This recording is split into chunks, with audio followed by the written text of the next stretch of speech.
Now I have a very exciting woman who's a Harvard Medical School doctor, and she has switched up her life because she believes that cannabis is the answer to a lot of medical problems and a lot of cures, and we need to focus more on that.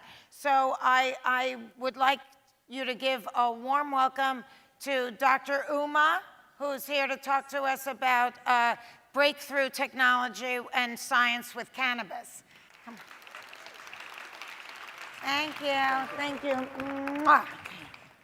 And so to see my mother that was dying of an illness known as idiopathic pulmonary fibrosis, fancy term for we don't know what caused your lung disease. My mom had never smoked. She had never ate red meats. She exercised, she maintained her weight, and she did all the right things. She had thyroid problems, she had diabetes, she had cholesterol, she had Lyme's disease, and then what killed her was idiopathic pulmonary fibrosis. I never got to use this medicine for her, but that's what started my journey. And 2 days ago, I lost a dear friend of mine, and I'm proud to be here. She died from breast cancer, and she had been treated with chemotherapy and radiation and all. She never tried the cannabis till at the very end, but she would have been very proud because she was here last year, and she loved the paparazzi. So in her name, I celebrate this lecture for you guys today.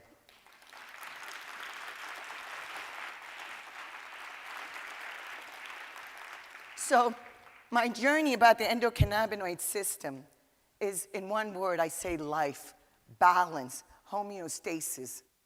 This system is a mere 600 million years old. It has evolved from the sea squirt to what we have in humans today. In 1964, Dr. Raphael Mechoulam in Israel first discovered THC as the psychoactive component and CBD as the non-psychoactive component, and CBNs to have about 1/10 of the psychoactive component. The Israelis and Jews have always been ahead of the time. And in this program, every Jew had had PTS. And I can relate to PTS with my own illnesses. What I understand was that at that point, years later, this man later found the first endocannabinoid, known as anandamide. And I love this story. He said in the Hebrew language he couldn't find a word for joy. There was plenty of words for sorrow, but not for joy. I think the closest thing was nukas. Nukasamine didn't sound right. So they went to the Sanskrit language and they found the word ananda, joy or bliss. We also found out that there was receptors. The first one identified was CB1, primarily in the brain. A few years later, we discovered a second one known as CB2, primarily in the immune system. These receptors are throughout our body. That's why it works for so many ailments. It's not snake oil. What we learned also was that with the receptors, when you hear about dopamine and serotonin, these are made in the presynaptic, they're released, and they bind to receptors on the post. Our endocannabinoid receptors, or cannabinoid receptors, are not on the post. They're on the pre. So it's a retrograde. It's a balanced system. Dr. Damasio explains this system in 5 beautiful words: to relax, eat, sleep, forget, and protect. This is my mantra now. Relax, eat, sleep, forget, and protect. This balance, too much or too little of these 5 words, we are in balance. So let's start with relax. If one's muscle was constantly in a spasm or flaccid, imbalance. If we ate too much or not enough. If we slept too much or not enough. If we forgot too much or not enough. People say, why would you want to forget? So just as much as Alzheimer's and dementia is too much forgetting, PTS, if somebody remembered an event over and over, I always say this about childbirth. If a woman remembered childbirth, do you think you'd ever have sex again? Right? Men wouldn't be getting laid. So that's another conversation. Protection. Too much or too little. Overprotection. Autoimmune, rheumatoid arthritis. If our body can't protect, immunocompromised. So these 5 words are balance. We also learn that this system, when it doesn't work properly, we learn now about an endocannabinoid deficiency. Okay? This makes a lot of sense to me. If we think of a deficiency, it's not that you're an addict, you're replacing something you need. So we've learned too little of your endocannabinoids, anandamide, when we realize that migraines, fibromyalgia, MS, all of these different illnesses, IBS, are related to a deficiency. What I truly understand is that I did not know about this system, and to this day, less than 15% of the medical schools still teach it. How could we do that? There should be blood on people's hands when we don't let healthcare providers know about a system that's about life, and it's still not known. So go out and ask your healthcare providers, what do you know about the endocannabinoid system? I want people to know 5 things here. Cannabis has killed nobody, 0 deaths. We're facing an opioid epidemic, 47,000. This is an option. As I say, cannabis is not for everybody, but it should be a first-line option, not the last resort, okay? Truly.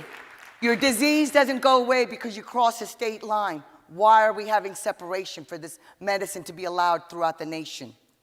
Number 2, the US government has a patent for this medicine and has had it since 2003 as an antioxidant and neuroprotectant. They've had the patent and several others. Number 3, this was prescribed by doctors.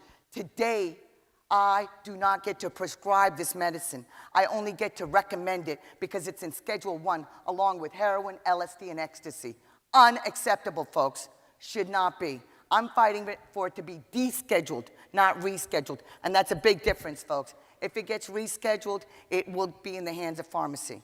The other thing I want you to understand is that we need this to be available for everybody. We need a specialty for doctors to know about endocannabinoid medicine. We need labeling. We need standardizations that can happen. And we want to see a dial. 2 types of stains that I want to just talk about, sativas and indica. Most things are a hybrid. Sativas, I think of sunshine. When does the sun shine? Usually in the daytime. Indica, I think of insomnia, nighttime use, but most things, see how it works. Delivery systems, you can inhale it, you can ingest it, you can put it in yourself topically or other ways. Suppositories that are being used rectally, vaginally, whole lot of delivery systems. Inhalation, I just want to leave you guys with, just as I said, it was counterintuitive. Inhalation is a very rapid method. Smoking is a very good method, and vaporization. Just as the content, people always ask, what about smoking and lung cancer? A study was done that looked at 4 groups. People that did nothing, smoked nothing, people that smoked tobacco, people that smoked cannabis, and people that did both. The group that smoked cannabis had the least amount of lung cancers, less than the people that smoked nothing. You think it could be preventative.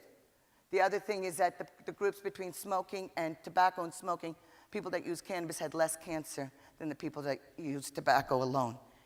I want you people to understand the importance of stigma. We started out this morning about saying, I am. I am getting involved. I'm here informing you guys. Get involved, get the information, be proactive about your life. And as Fran said, remember what you put in you.